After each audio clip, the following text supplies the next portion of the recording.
2024 లేదా 25లో డిగ్రీ లేదా బీటెక్ చదివారా? సాఫ్ట్‌వేర్ జాబ్ కోసం ఎదురు చూస్తున్నారా? అయితే కోడ్ జ్ఞాన్ 100 డేస్ కోర్సులో చేరండి, జాబ్ సాధించండి. నమస్కారం మేడం. మేడం, చాలా మంది ప్రెగ్నెన్సీని, ఎస్పెషలీ ఫస్ట్ ప్రెగ్నెన్సీ ఏదైతే ఉంటుందో దాన్ని అబార్షన్ చేసుకోవాలి అని చూస్తూ ఉంటారు.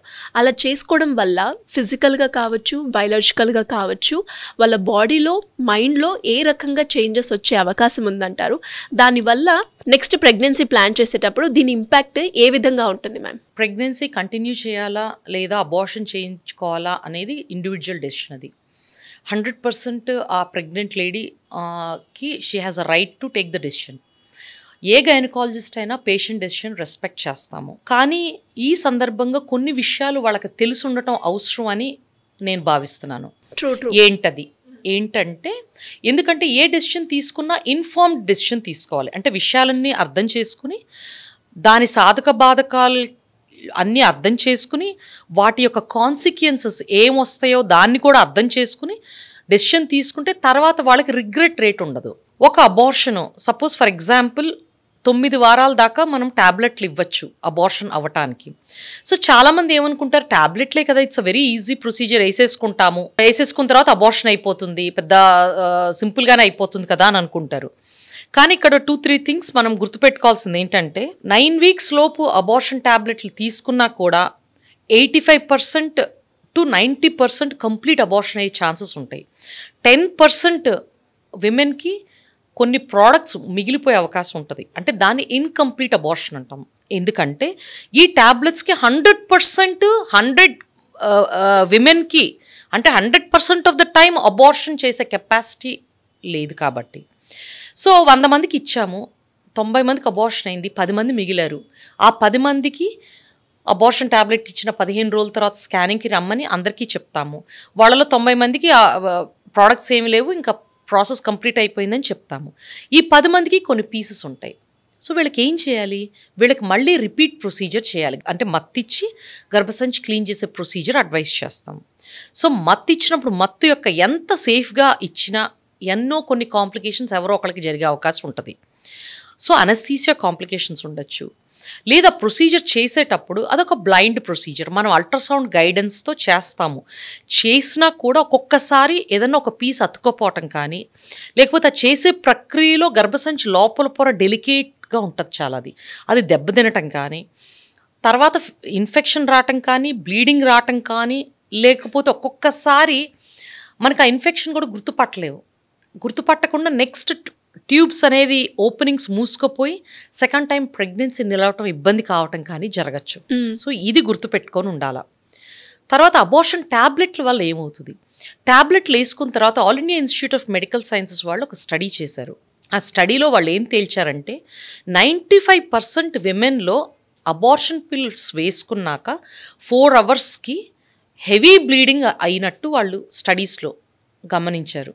అంటే అబార్షన్ ట్యాబ్లెట్ వేసుకున్న వాళ్ళు అట్లీస్ట్ ½ అన్ అవర్ విదిన్ హాస్పిటల్లో ఉండాలి. వాళ్ళు హెవీ బ్లీడింగ్ అయితే వెంటనే హాస్పిటల్కి వస్తే దానికి ట్రీట్మెంట్ ఇస్తారు.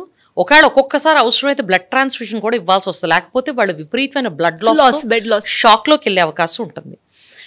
సో ఇదన్నమాట విషయం. సో వీళ్ళు ఈ బ్లడ్ ఇప్పుడు ఇవన్నీ చిన్నగా కనిపించచ్చు, కానీ ఆ కాంప్లికేషన్ మనకే వస్తే మనకి ఫ్యూచర్లో ప్రెగ్నెన్సీ వీళ్ళు కావాలని ప్లాన్ చేసుకునేటప్పుడు ప్రెగ్నెన్సీ నిలవకపోయే అవకాశం కూడా ఉంటుంది. సో వీటన్నిటినీ దృష్టిలో పెట్టుకుని మీరు అబార్షన్ కోసం ఆలోచించండి. మరి మేడం, మీరు అన్నట్టుగానే చాలామందికి అది మొత్తం ప్రాసెస్ అంతా కంప్లీట్ అయిందా, లేదంటే నా దాంట్లో ఏమైనా పార్టికల్స్ మిగిలాయా అనేది తెలియదు. కాబట్టి వాళ్ళు ఎలాంటి జాగ్రత్తలు పాటించాలి మ్యామ్? ఫస్ట్ అండ్ ఫార్మోస్ట్ ఏంటంటే అబార్షన్ ట్యాబ్లెట్స్ వేసుకున్నాక 2 సందర్భాల్లో హాస్పిటల్కి రావాలి. ఒకటి నేను అన్నట్టు హెవీ బ్లీడింగ్ అయితే, అంటే హెవీ బ్లీడింగ్ అంటే పీసెస్గా గడ్డలుగా విపరీతంగా ప్యాడ్స్ తడిచిపోవటం కానీ, కళ్ళు తిరిగినట్టు కానీ, లేదా విపరీతమైన కడుపులో నొప్పి కానీ.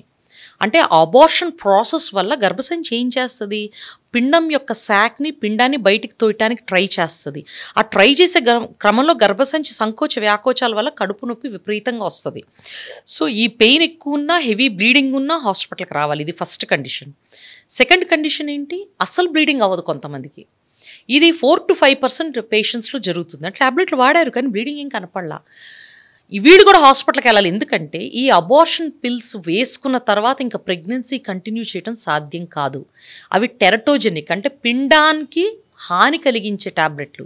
కాబట్టి ఒకసారి ట్యాబ్లెట్ వాడిన తర్వాత అబార్షన్ పిల్స్ ఇంకా మళ్ళీ నేను ఉంచుకుంటాననే సమస్య ఉత్పన్నం కాకూడదు. సో హాస్పిటల్కి వెళ్ళి బ్లీడింగ్ కాలేదు కాబట్టి మీ గైనకాలజిస్ట్ కన్సల్ట్ చేసి రిపీట్ ట్యాబ్లెట్స్ తీసుకోవాలా లేకపోతే అబార్షన్ ప్రాసెస్కి అంటే డిఎన్సీకి వెళ్ళాలా అనేది మీ డాక్టర్తో కన్సల్ట్ చేసి వాళ్ళు డిసైడ్ చేస్తారు. సో ఈ 2 కండిషన్స్ హాస్పిటల్కి రావడం మర్చిపోవద్దు. థర్డ్, ట్యాబ్లెట్లు తీసుకున్నారు, మీకు ఒక వారం రోజులు బ్లీడింగ్ అయింది, అయితే కంప్లీట్ అయిందా లేదా ఎలా తెలియాలి? ప్రతి పేషెంట్కి అడ్వైస్ చేసేది ఏంటంటే ట్యాబ్లెట్లు తీసుకున్న 2 వీక్స్ 14 రోజుల తర్వాత హాస్పిటల్కి వచ్చి స్కాన్ చేయించుకుని కంప్లీట్ అయిందా అబార్షన్ ప్రాసెస్, ప్రెగ్నెన్సీ మొత్తం బయటికి వెళ్ళిపోయిందా చెక్ చేయించుకోవటం అవసరం. 5% నుంచి 15% పేషెంట్స్లో ప్రోడక్ట్స్ ఉంటాయి లోపల. సో దాన్ని బయటికి పంపించడానికి ఏం చేయాలి, ప్రొసీజర్ అవసరమా, మెడిసిన్స్ ఇవ్వాలా, మీ డాక్టర్ డిసైడ్ చేస్తారు. సో ఖచ్చితంగా 15 డేస్ తర్వాత హాస్పిటల్కి రావడం మర్చిపోవద్దు. ప్రాసెస్ అయిపోయిన తర్వాత కూడా కొంతమంది హాస్పిటల్కి రావడం లేట్ అవ్వటం కానీ లేకపోతే ఏదో కారణాల వల్ల రాలేకపోతున్నాం అంటారు. వీళ్ళు గమనించాల్సింది ఏంటంటే కొంచెం స్పాటింగ్ కానీ బ్లీడింగ్ కానీ కంటిన్యూగా అవుతూ ఉంటే లోపల ప్రోడక్ట్స్ ఉన్నదానికి సంకేతం అది.